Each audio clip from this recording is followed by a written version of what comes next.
Alright guys, I just installed a motorcycle cameras, dash cams, rear and front, and I just wanted to show y'all how I did it. That's the front camera,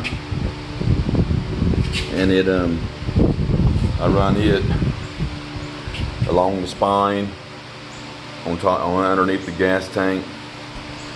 This is my only visible controller that you'll see. It's just to take a picture, lock a file, and then it's run down the spine, up, and then I got the wires running through there. And then the main unit, you can see it right behind the screen there. And I put Velcro on here. I can just pull it out anytime I need to.